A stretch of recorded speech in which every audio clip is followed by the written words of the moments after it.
Messieurs, dames, bonsoir. Le virus a eu raison de la traditionnelle cérémonie des vœux. Même sans moment de convivialité, les membres du conseil municipal et moi-même tenons à vous présenter pour cette année 2021 tous nos vœux de bonheur, de joie, de prospérité et surtout de santé. 2020 fut perturbé par la Covid-19 et ce n'est pas sans souci pour personne que nous avons dû faire face à cette pandémie. Néanmoins, tous les services municipaux ont pu fonctionner pour une continuité du service public grâce à la persévérance professionnelle de tous. C'est pour cette raison que je voudrais remercier les différents acteurs de notre vie municipale qui ont œuvré pour rendre la vie des Sarrasins moins difficile. Remerciements au conseil municipal pour leur investissement journalier, même si les nouveaux élus ne sont pas encore connus. Rassurez-vous, on rattrapera le temps perdu. Merci pour leur dévouement et leur implication. Un merci spécial aux élus qui ont pris le relais à la cantine quand certains agents ont dû être écartés à cause de la Covid-19. Merci à Thomas, notre directeur général des services, et à tout le personnel pour sa mobilisation et son implication dans les tâches quotidiennes, et Dieu sait qu'il met d'un grand secours tous les jours, notre Thomas. Merci à Didier, notre policier municipal, qui durant le confinement, et encore maintenant d'ailleurs, a su apporter aide et soutien aux personnes fragiles. Merci aux associations qui ont joué le jeu et qui continuent à entretenir un lien social au quotidien. Un très grand merci aux couturières qui ont confectionné sur peu de temps un nombre important de masques. Un grand merci à Madame Lefebvre, notre directrice d'école, et à tout le personnel enseignant qui ont pu, avec les moyens très réduits, répondre aux attentes des parents et qui aujourd'hui encore assurent leur rôle d'enseignant. La page 2020 étant tournée, regardons l'avenir avec un peu de sérénité, je l'espère, et surtout beaucoup de détermination. Certes, nous sommes toujours en veille sanitaire à ce jour, et pour un certain temps encore, je le crains. Je souhaite de tout cœur pouvoir assumer avec mes collègues nos devoirs électoraux. Comme vous avez pu le lire dans La Voix du Nord, j'ai émis le souhait d'avoir un centre de vaccination à fin mars, mais ce n'est pas si simple qu'on pourrait l'imaginer. Sur la demande de monsieur le sous-préfet, j'ai envoyé un protocole bien détaillé pour la mise en œuvre de ce centre et, comme on peut le dire, wait and see. En ce qui concerne le centre aéré des petites vacances, nous nous adapterons au protocole sanitaire. Déjà demain, nos enfants ne pourront plus faire de sport à l'intérieur et c'est pour cette raison que dès ce samedi, la salle des sports, qui était encore ouverte pour les enfants, sera refermée jusqu'à nouvel ordre. Nos investissements 2020 ont dû être reportés pour cause de confinement. C'est donc cette année que nous devrions les entamer. La salle des sports, le chantier va démarrer au printemps, isolation, mise aux normes électriques, chauffage, toiture et changement de revêtement de sol pour un montant de 800 000 € hors taxes. Nous avons eu beaucoup de subventions. L'État nous a donné 259 000 €.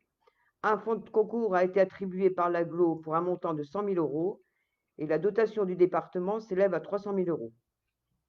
La géothermie, qui concerne la salle des sports et tout le groupe scolaire, cantine et accueil périscolaire compris, les études sont terminées avec réalisation d'une sorte de test, coût estimé 800 000 €, subvention ADEME et région 50%, l'État 140 000 €.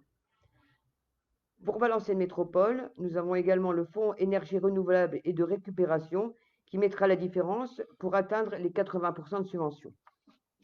La salle des fêtes, avec l'isolation, le remplacement de l'armoire électrique et le chauffage pour économiser l'énergie, l'assainissement et la récupération des eaux pluviales.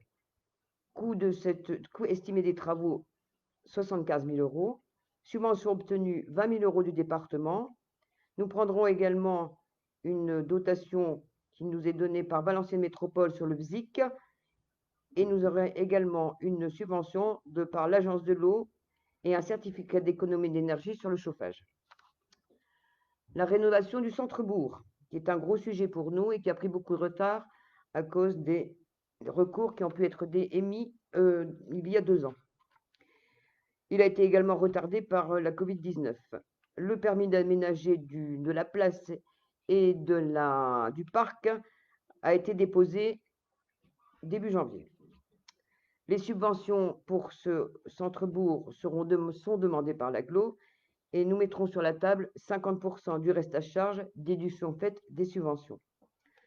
Les recours contre le permis de construire de la SIGH a été jugé le 7 janvier par le tribunal administratif et sera mis en délibéré et nous aurons une réponse à la fin du mois. Je suis pour ma part assez confiant de la suite. Nous allons également continuer les travaux de voirie déjà entamés en 2020 puisque nous avons fait la rue des Genêts et l'allée de l'Entrequilistier. Voilà les prévisions d'une année bien remplie, sachant que, comme toujours, les travaux à entreprendre ne seront effectifs qu'à partir du moment où nous sommes sûrs d'avoir les subventions adéquates. D'autres travaux vont être engagés en 2021. Mise en sécurité de la rue Roger Salengro au niveau du carrefour contact, du cabinet médical et de la résidence Les 7000. Travaux intégralement financés par Valenciennes Métropole, comme les travaux de la rue du Mont-Huy. L'AKV que vous connaissez tous, que l'on va essayer de faire passer en trame verte dans les années qui viennent. Il y aura des travaux de gestion des eaux pluviales et la plantation de haies, qui sera bien sûr mis en accord avec le monde agricole et la Chambre d'agriculture. Un bureau d'études a été mandaté par Valenciennes Métropole et les travaux réalisés sur notre commune seront pris en charge par l'AGLO à 100%. Aujourd'hui, Valenciennes Métropole est le centre des grosses décisions et j'y défendrai en tant que vice-présidente la commune. Je tiens à remercier Laurent de Gallet et son DGS, M. Poupli, pour l'aide logistique, financière et technique. La Voix du Nord a mis aujourd'hui en avant son plan climat dans la parution d'aujourd'hui.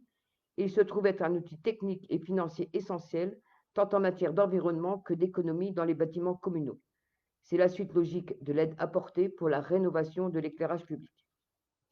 Valenciennes Métropole va également porter en partie la création de la piste cyclable avec le concours du département, piste qui joindra Famars et Quérénin via la RD 958 à partir de la rue du Mont-Huy. Voilà en gros les travaux qui seront donc commencés cette année. C'est un gros budget, mais nous avons aujourd'hui assez d'autofinancement pour payer une partie. Et comme nous avons aujourd'hui des emprunts qui se terminent, ça nous permettra de pouvoir subvenir à tous ces travaux sans augmenter la pression fiscale. Voilà tout ce que j'avais à vous dire aujourd'hui pour cette cérémonie des vœux. Et si avec le concours de 4 jeunes, David, Oscar, Baptiste et Elisa, qui sont actuellement étudiants à l'Institut d'administration des entreprises, c'est avec leur concours que nous avons pu réaliser cet entretien. Ils vont à présent faire les questions-réponses, 6 questions il y a. Encore tous nos vœux de bonne et heureuse année. Le bonheur, c'est tous les matins mes 2 pieds touchant le sol très tôt, bien à plat, et je me dis bonne journée, tu es en vie et en bonne santé. Une devise de Clémenceau qui me suit tout au long de ma vie.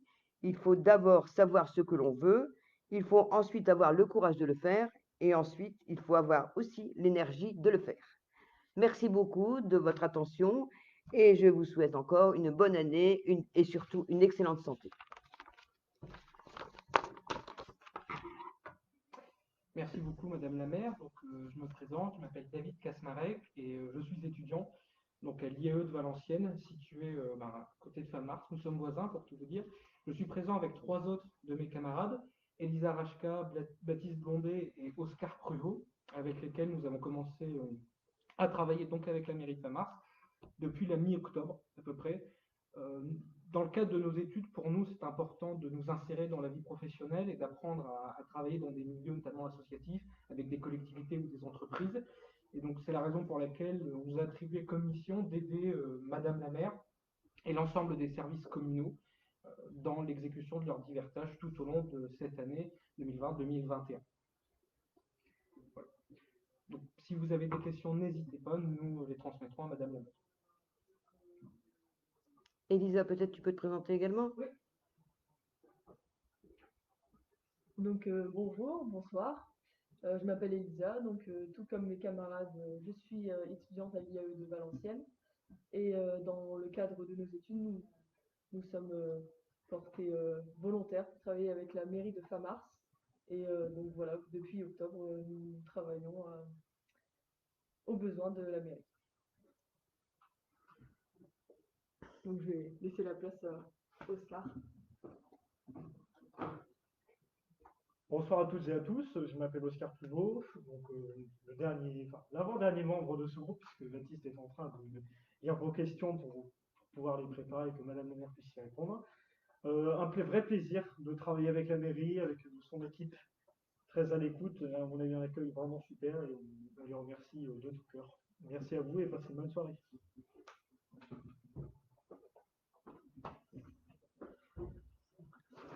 Bonsoir à toutes et à tous.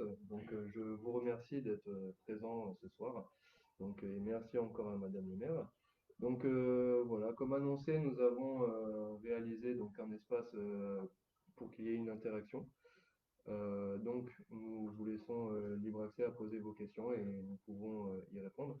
Nous avons déjà une première question posée par Jean-Paul qui vous demande quand sera ouvert le vaccinodrome. Alors, je l'ai dit dans mon propos, c'est un souhait que j'avais émis il y a quelque temps, puisque j'ai eu le sous-préfet au téléphone il y a une quinzaine de jours. Je pensais que ça allait être très simple, et en fait, c'est très difficile. Et pourtant, Dieu sait si on a la bonne volonté, parce qu'il y a tous les médecins généralistes de Famars qui se sont proposés. On a aussi énormément de spécialistes donc, qui s'étaient proposés également. Tout ce qui est humain, on l'a. Tout ce qui est logistique, on l'a aussi, puisqu'on pouvait faire ça à la salle des fêtes. D'abord parce que c'est un peu plus petit, donc c'est un peu mieux chauffé que la salle des sports, avec entrée-sortie. On a tout ce qu'il faut. Le frigidaire, un frigidaire de rechange au cas où il tombe en panne. On a tout, mais on n'a pas l'essentiel, on n'a pas les vaccins. Donc, le problème se pose, comment est-ce qu'on peut avoir les vaccins? Et aujourd'hui, le sous-préfet nous dit, ben, c'est pas possible, on attend. Donc voilà, wait and see, je pensais que ça allait beaucoup plus vite que ça, mais non, Alors, je me suis même demandé si c'était un problème de quantité de vaccins, je sais pas. Voilà, c'est tout ce que je pouvais vous répondre, mais sachez que je suis, de par mon métier d'infirmière, très attentif à ce problème. Et je vous invite donc tous, même si ce n'est pas fin mars, à aller vous faire vacciner, d'ailleurs. Pour les gens de plus de 75 ans aujourd'hui, et après, ça suivra, 65. Voilà. Donc, je suis la question de très près. Nous attendons du coup d'autres questions de votre part, donc ne soyez pas timides, hein, donc, nous répondons, Madame le maire répondra à vos questions.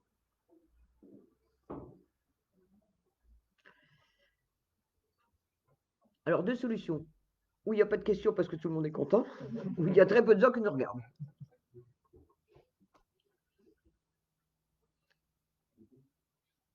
Les deux. Voilà, ou les deux, effectivement.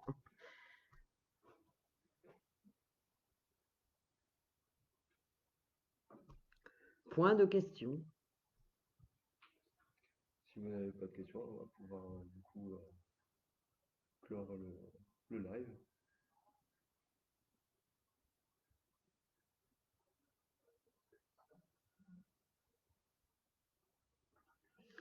Bon, voilà, mais s'il n'y a pas d'autres questions, nous en resterons là. Merci encore pour avoir pris le temps de m'écouter ce soir. J'espère que... Ah oui, j'allais aussi préciser, et ça c'était important pour la commune et notamment pour les enfants, nous avions décidé cette année de faire un petit événement au niveau des fêtes de Noël. J'avais d'ailleurs signé le bon de commande et c'était dûment signé et dûment acté, et par le conseil municipal et par moi-même, une patinoire sur la place des déportés. Et puis il y avait donc la patinoire et en plus il y avait une piste de glisse. Mais malheureusement, avec les problèmes sanitaires, nous n'avons pas pu aboutir à ce projet, donc c'est remis l'année prochaine. Donc l'année prochaine, vous êtes sûr que vous pourrez avoir pour les enfants une patinoire. Je vais attendre un petit peu parce qu'il y a encore quelques questions qui arrivent. J'en profite pour faire un petit coucou à mes petits-enfants qui sont en train de nous regarder. Je vais laisser du coup mes collègues répondre, enfin vous poser les questions.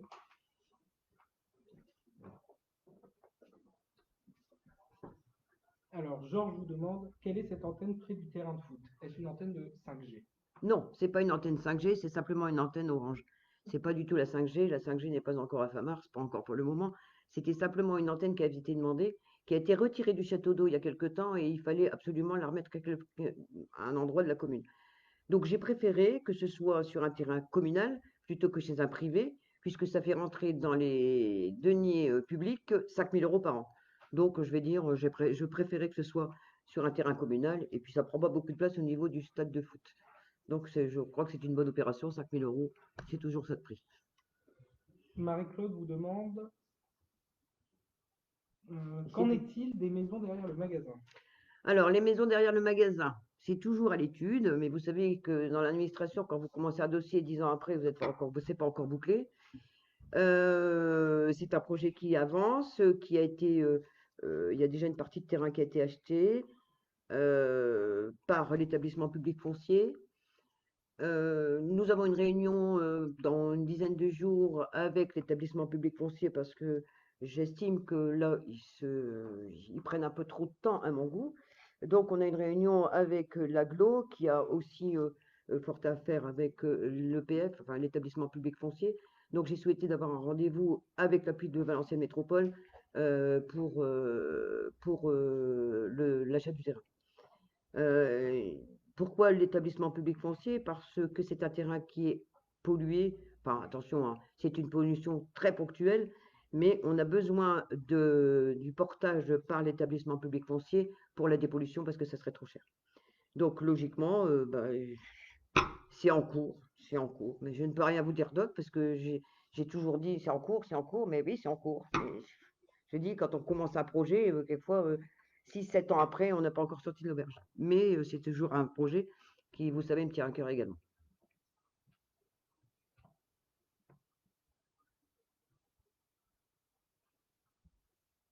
Plus d'autres questions?